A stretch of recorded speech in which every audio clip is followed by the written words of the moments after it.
სასერტიფიკაციო გამოცდები ფიზიკაში 2024 წელი ამოცანა ნომერი 25. მცირე კუთხით დახრის სიბრტყეზე დევს ძელაკი, ნელ-ნელა ზრდიან დახრის ალფა კუთხეს და როდესაც ალფა აღწევს 30 გრადუსსო, ძელაკი იწყებს ჩამოსრიალებას. განსაზღვრეთ ხახუნის კოეფიციენტი ძელაკისა და სიბრტყის ზედაპირ შორისო გიკითხებიან. კარგით, ესე იგი, მოდით გავადიდოთ ეს სურათი და შევხედოთ აქ ჩვენ რა სიტუაციაც გვაქვს.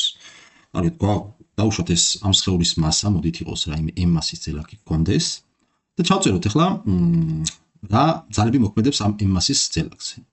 m მასის ძელაკზე იმოქმედებს ქვემოთ მიმართული mg სიმძიმის ძალა, აგრეთვე საყრდენის რეაქციის ძალა n.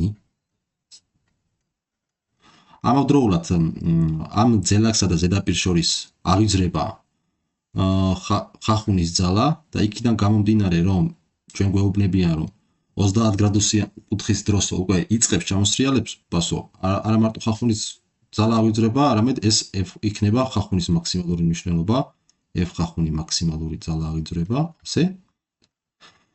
და მოდით ახლა ასე მოვიქცეთ, შემოვიტანოთ ჩვენ კოორდინატთა სისტემა. მოდით x ხელზე მიმართოთ ამ ძელაკის მოძრაობის მიმართულებით, ეს იყოს x ხელზი, ხოლო y მიმართოთ მოძრაობის მიმართულების მართვ სიბრტყეში. აქეთ იყოს y ღერძი, ეს იყოს y ღერძი. და ჩავწეროთ ახლა ნიუტონის მეორე კანონი, ამ სხეულზე მოქმედი ძალთა თორქმედი, რომელიც ტოლი იქნება mg-ს დამატებული n დამატებული ხახუნის მაქსიმალური მნიშვნელობა.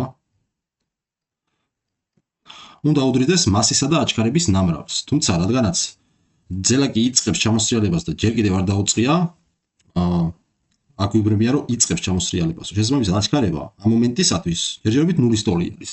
შესაბამისად ეს ტოლი იქნება 0-ის.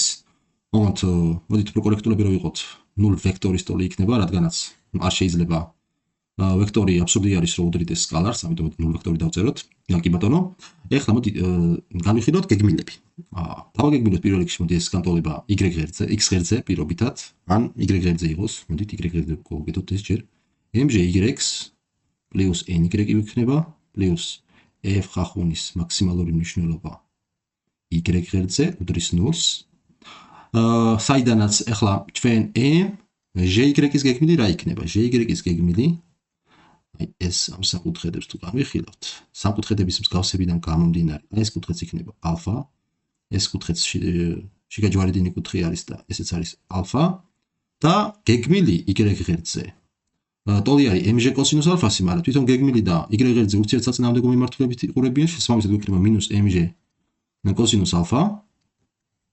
ამას დამატებული ny და y ღერძზე ერთი წრიგასწრება, შესაბამისად დაემატება n პლუს f ხახუნის მაქსიმალური მნიშვნელობა, მაგრამ f ხახუნის მაქსიმალურ მნიშვნელობას y ღერძზე გეგმილი არ აქვს, შესაბამისად ამას 0 დაემატება და გინდა დაგვიმატია და გინდა არა, შესაბამისად ეს უდრის 0-ს, საიდანაც n-ისთვის მივიღებთ რომ ეს უდრის mg კოსინუს ალფას. კი ბატონო, ახლა მოდით დავაგეგმილოთ x ღერძზე რას მივიღებს, x ღერძზე დაგეგმილება მოგცემს mgx პლუს nx პლუს f ხახუნის მაქსიმალური მნიშვნელობა x ღერძზე, ასე, უდრის 0-ს. ახლა mg ეს ტოლი იქნება mg gx-ის გეგმილი, gx ტოლი იქნება x ღერძზე გეგმილი იქნება g სინუს ალფასი,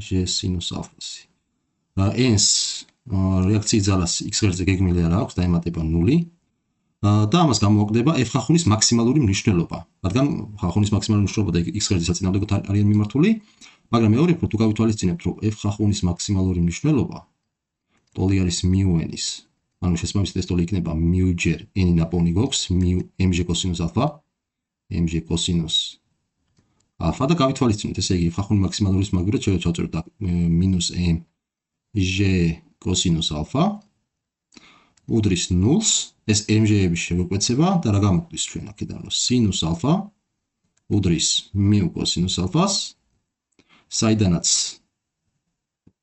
μ-ისთვის მივიღებთ რომ ხახუნის კოეფიციენტის მივიღებთ რომ ეს ტოლი არის სინუს ალფა შეფარდებული კოსინუს ალფასთან, ეს ტოლი არის ტანგენს ალფასი.